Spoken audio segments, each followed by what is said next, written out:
Radhe Radhe everyone, कैसे हो आप सभी लोग। क्या आप सब लोग भी माता रानी के दर्शन करने के लिए उत्सुक हैं? हम भी आज जा रहे हैं पूर्णागिरि माता के दर्शन करने के लिए। इस व्लॉग में आपको दिखाएंगे पूरी संपूर्ण यात्रा, तो चलिए चलते हैं।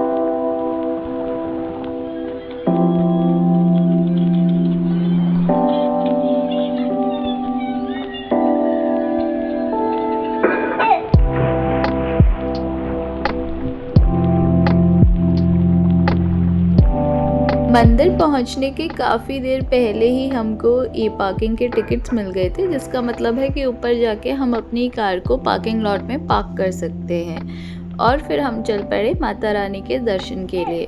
जैसे ही ऊपर पहुंचे तो बहुत सारे लोग हमें ये बोल रहे थे कि अब इसके आगे रास्ता नहीं जाता, पर हमें आगे बढ़ते रहना है क्योंकि आगे ही पार्किंग लॉट आएगा जिसकी हमने नीचे पर्ची कटाई है। ये यहाँ पे पार्किंग स्थल का एक बोर्ड है और इसके साइड में यहाँ पे हमने पार्किंग कर रखी है जिसकी हमने स्लिप नीचे कटवाई थी।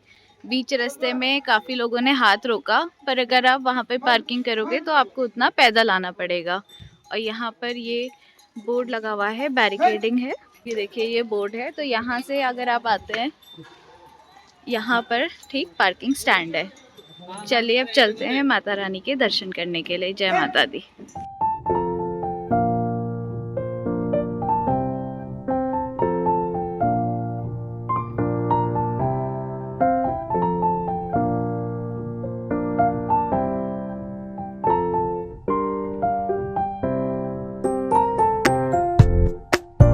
थोड़ी चढ़ाई चढ़ने के बाद सामने प्रवेश द्वार आ चुका था और हमने वहीं पे एक धर्मशाला में अपने जूते चप्पल उतारे।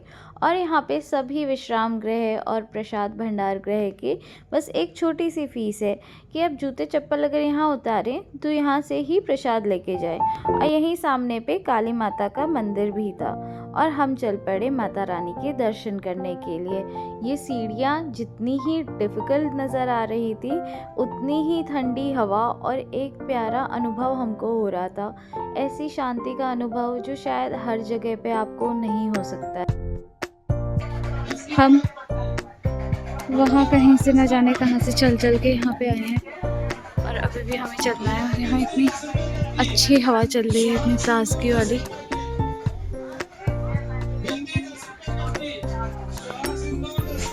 कहते हैं माता रानी के दरबार में बिना बुलावे के कोई आ ही नहीं सकता, और अगर मन सच्चा हो तो माता रानी खुद ब खुद उसे बुला लेती है। मुझे पूर्णागिरि आने का सौभाग्य अपने जीवन में थोड़ा देर से प्राप्त हुआ, पर पिछली बार जब मैं आई थी उस बार भी मुझे इतनी असीम शांति मिली थी और इस बार का अनुभव भी कुछ ऐसा ही था। बस एक थोड़ा सी तब्दीली थी। पिछली बार हम काफ़ी सुबह के टाइम पे आए थे, तो ये जो चढ़ाई आपको दिख रही है सीधे माता रानी के मंदिर की तरफ पे, जहाँ ये ध्वजा लहरा रही है, वो माता रानी का मंदिर है। और इस पे जो खड़ी चढ़ाई है जिसमें छोटी सी सीढ़ियाँ हैं, वहाँ पर बहुत भीड़ थी। इतनी भीड़ कि हम काफ़ी देर तक का लाइन पे लगे रहे और शायद कोई ऊपर से एक गिरता तो पीछे सभी गिर जाते, पर इस बार ऐसा कुछ भी नहीं था।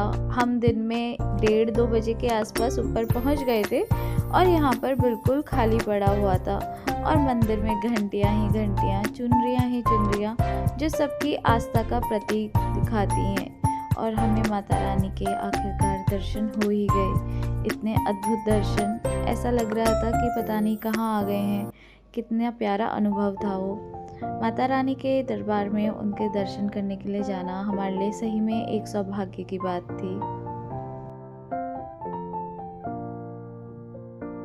बस माता रानी के दरबार से वापस उतरते हुए हमें दिखा रोपवे।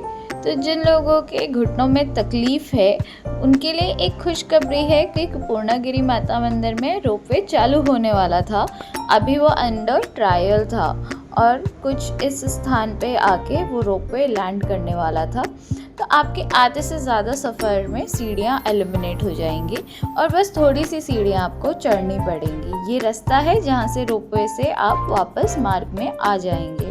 माता रानी के मंदिर के पास में भैरव का मंदिर अवश्य होता है। यहाँ माता रानी के दर्शन के लिए चढ़ाई शुरू करने से पहले एक द्वार भैरव मंदिर की तरफ जाता है।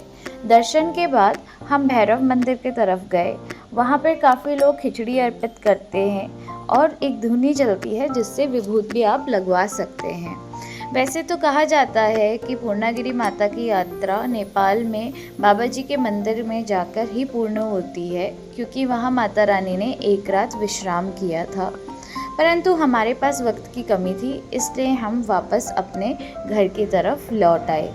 काफ़ी अच्छा दिन था। जब आप कभी मुश्किल परेशानी में रहते हो या आपके दिमाग में काफ़ी कुछ उलझनें होती हैं, तो भगवान अपने आप ही आपको अपनी तरफ खींच लेते हैं। जय माता दी।